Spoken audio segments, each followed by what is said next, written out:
Good morning, students. Our today's topic in the subject of business studies is retailing. In the topic of marketing mix, original topic is marketing mix, and retailing is a subtopic of the original topic. So, one of the very important topic. The question from this topic has come many times in the paper. So, concentrate yourself. This is very easy topic. If you concentrate, you will learn at the same time as you will read it. So concentrate. The function of the retailers.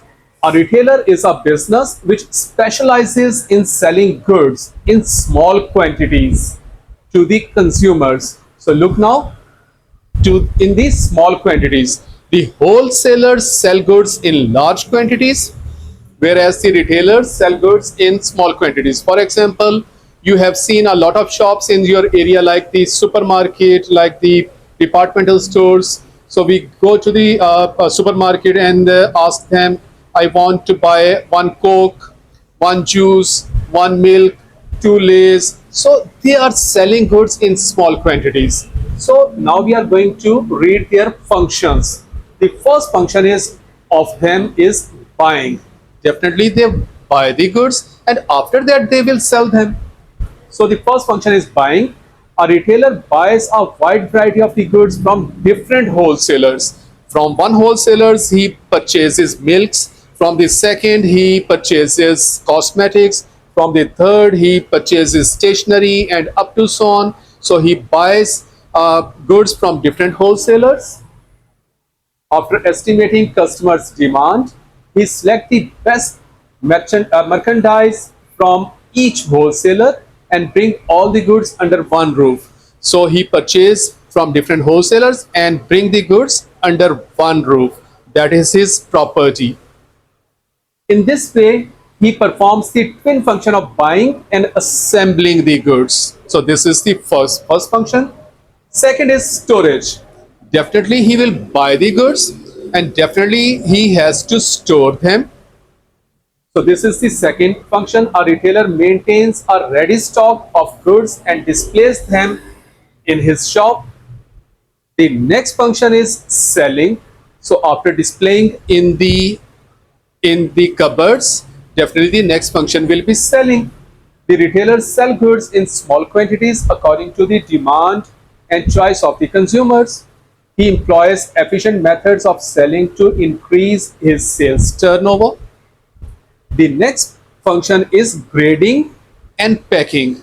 For example, a retailer buys rice in a bulk amount and pack them in the packing of 1 kg or 2 kg.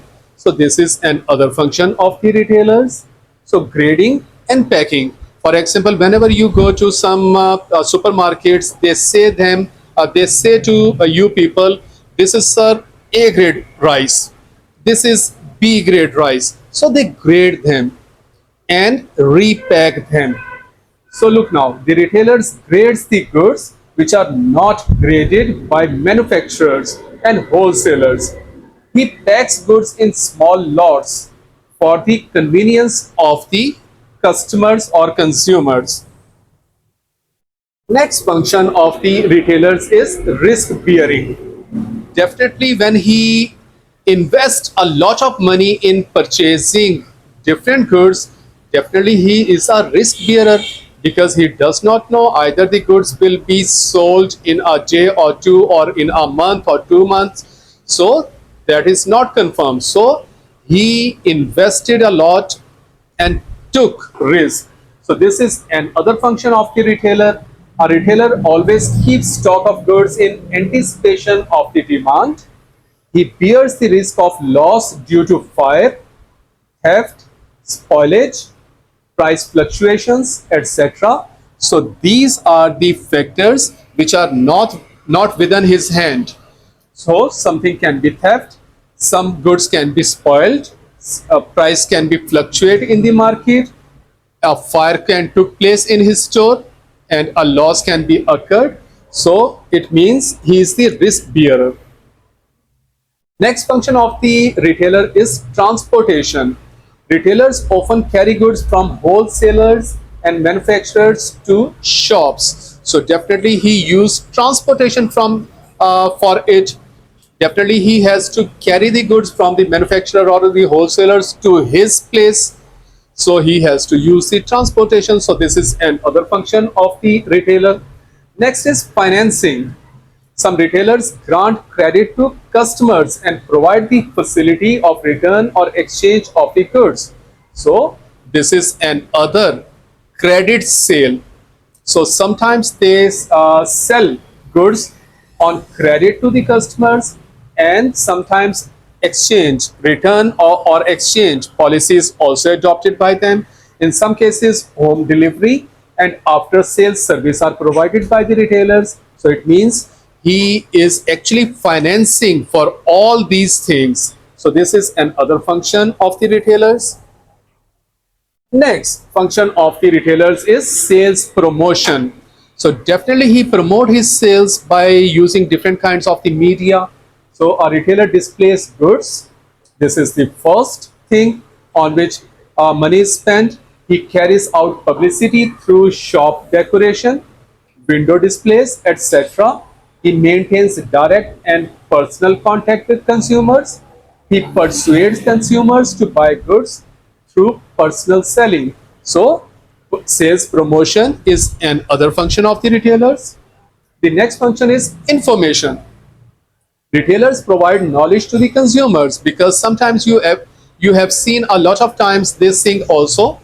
A customer go to the retailer and ask, sir, I want to buy rice. What kind of the rice is best for cooking biryani? So there are different kinds of the rice displays on the cupboard. So maybe the retailer will point out to some rice brand and tell them, sir, this is the best one. So the function of the retailer is also to give the information. So look now, retailers provide knowledge to consumers about new products and uses of the old products. They advise and guide consumers in better choice of the goods. They also provide market information to the wholesalers and manufacturers. So information is another function. Next type which we are going to read in the lecture is types of the retailers. So all these types you have seen in your area. The first type of the retailer is departmental store. So you have seen, I'm sure, many times of this kind of the retailer. Departments are actually made within a big store. For example, this is stationery department. For example, this is cosmetic department. For example, this is juice department. For example, this is vegetable department. So whenever you go to that department, the vegetables are seen. For example, in other department, cosmetics are seen. For example, in other department, stationery is seen. So this is called departmental store. So look now, this type of the retailer is often the most complex, offering a wide range of the products, and can appear as a collection of the smaller retail stores managed by one company. So actually that is a big store in which small stores are there. One is stationery store, one is vegetable store, third one is fruit store, and up to so on. So it means in a departmental store, actually in simple wording, many stores are working under one roof. That is called a departmental store. The department stores retailers offers products at various pricing level. This type of the retailer adds high levels of the customer service by adding convenience, enabling large variety of the products to be purchased from one retailer. So we can purchase all kind of the goods under one roof. So we go to, for example, in Lahore, the departmental store is actually hyper market that is located in Fortress Stadium or the Dolmen Mall. All these are departmental stores. So when we go there, everything is available under one roof. Next is called supermarket. Generally, this is a type of the retailer concentrate in supplying a range of the food and beverage products. So these are the particular things which are sold by supermarkets, foods and beverage products. However, many have now diversified and supply products from the home, fashion, and electrical product markets too. So these are some more things which are being sold by the superstores now. Supermarkets have significant buying power and therefore often retail goods at low price because they are strong buyers, they have money, so they can buy in bulk. So definitely economies of scale can be occurred in that kind of the thing. So it means, so because they are strong buyers, they have a lot of money, so they purchase in bulk, and definitely they purchase things at lower prices. So maximum profit they gain. Next type of the retailer is warehouse retailers. So warehouse stand for a big store. So these are the retailers which have big stores available for them. So they purchase goods and store the products in warehouses. So these kinds of the retailers are called warehouse retailers. This type of the retailer is usually situated in retail or business park and where premises rents are lower because they normally located outside of the city. So normally the space is rented on lower rent. So this enables this type of the retailers to stock, display, and retail a large variety of the goods at very competitive prices because at outside the city, normally prices of the buildings, the rents of the buildings are very low. Next is specialty retailers. For example, you have seen, I'm sure, many retailers which are specialist retailers. For example, if you, because I'm in Lahore, Pakistan, so if you go to Shalmi market, there you can see some retailers are only dealing in clocks, for example. Some retailers are only dealing in, for example, fans. Some retailers are only dealing in clothes. So these are actually specialist retailers which are working in only one commodity. So these kind of the retailers are called specialty retailers, specializing in specific industries or products. This type of the retailer is able to offer the customer expert knowledge and a high level of the service. They also add value by offering accessories and additional related products at the same outlet. Next type is e-tailer. This type of the retailer enables customers to shop online. So this is actually online shopping. You have seen this type of the retailer also many times. For example, have you ever ordered something, for example, shoes online? So Temu is a online business, so they publicize their products on the social media. You see their products and rates on the social media and call them, sir, I want a 9-number jogger, and they send that product to your home through the courier, and you pay them through the online payment. So this kind of the retailer is called e-tailer. This type of the retailer is highly convenient and is able to supply a wider geographic customer base. E-tailers often have low rent and overheads, so offer very competitive pricing because they have low rent, because they do not want to locate themselves on the main roads, so they can locate themselves out of the city as well, and very few staff is employed there, and like electricity bill will be very few.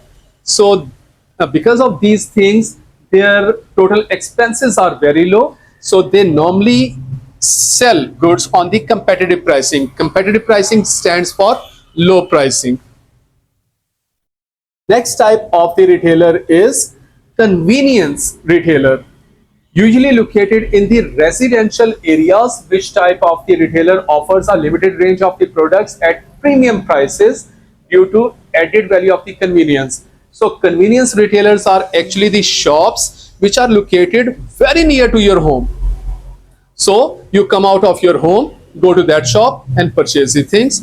These kind of the retailers are called convenience retailers. So because their rents are high, because they are located in the high street of your city, so their rents are high, electricity charges are high because they are paying commercial bills, and the labor which work there charging high salaries. So that's why they charge premium prices. And the benefit to you people is you go there, that is very convenient for you to go there and purchase the goods. The last type of the retailer is discount retailer.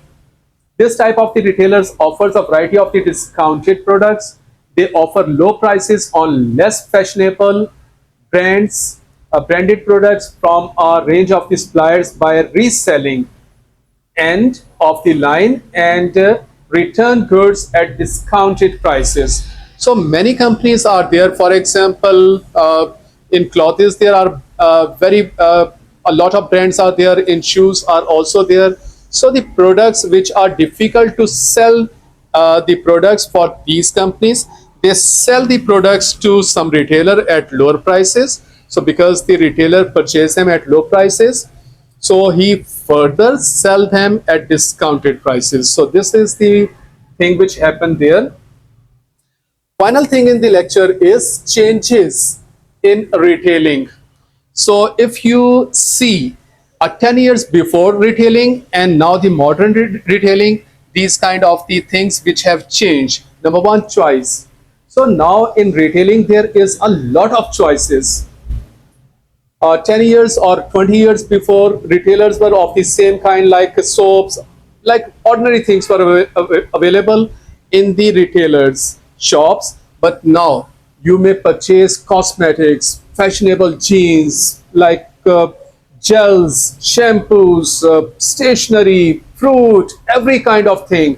And in them, grades are also available. So, sir, this is high grade thing which is available in our store. This is B grade, this is C grade. Like this is the thing which is now happening in the retailing. So choice.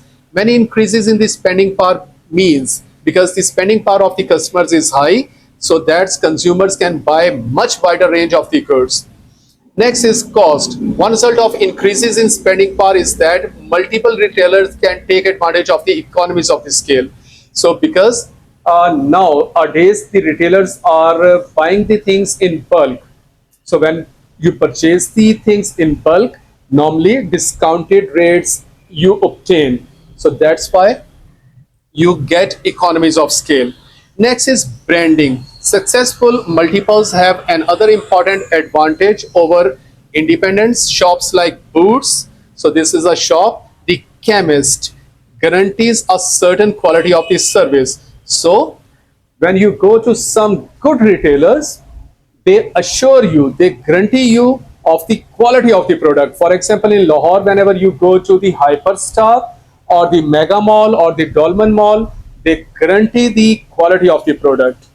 So this is called branding. Next is investment.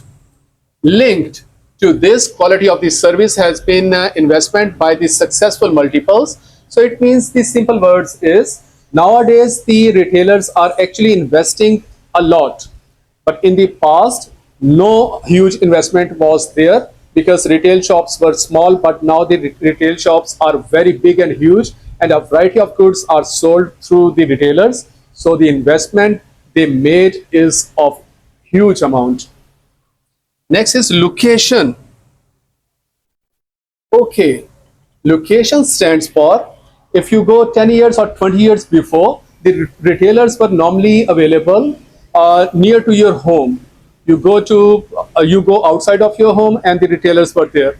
But now, okay, first, because in that kind of the retailers, the main problem is of the parking, because these retailers are normally located on the main roads of the city, so parking is the main problem. But nowadays, big retailers normally located out of the city, and there is actually a huge parking available. So for example, 100 cars, 200 cars parking is available, and big premises available there. So huge store is built there. So this is another other thing, location. The location of the shops has changed too. 50 years ago, shoppers either went to the local shops or went into the town to high street.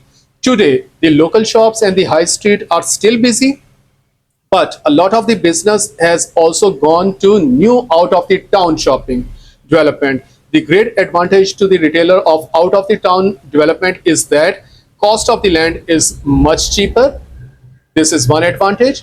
Then in the high street, shoppers can also park their cars more easily than in the high street to wheel out their trolleys full of the goods. So this is the change now. Next is market niche. Independent grocery stores, for instance, frequently open long hours. They will increasingly have to become niche retailer, providing a unique service and taking a small share of the market. So niche market is actually normally the timing of the these retailers are now from 7 o'clock morning till 12 o'clock night, or maybe after that also. So some of the retailers work 24 hours. So this is the change now, which was not 50 years ago. So the final change is use of the technology. So some retailers are using a lot of, for example, technology in their. You can see they are actually using credit card facility, debit card facility. For example, they are also offering home delivery. They are also using computers, cash tills at the cash counters. So these are the changes which are which can be seen nowadays, which were not available 50 years or 70 years ago. So these were the changes, students. So this was the lecture, interesting one but lengthy one. So read this lecture again, learn it, and make your notes.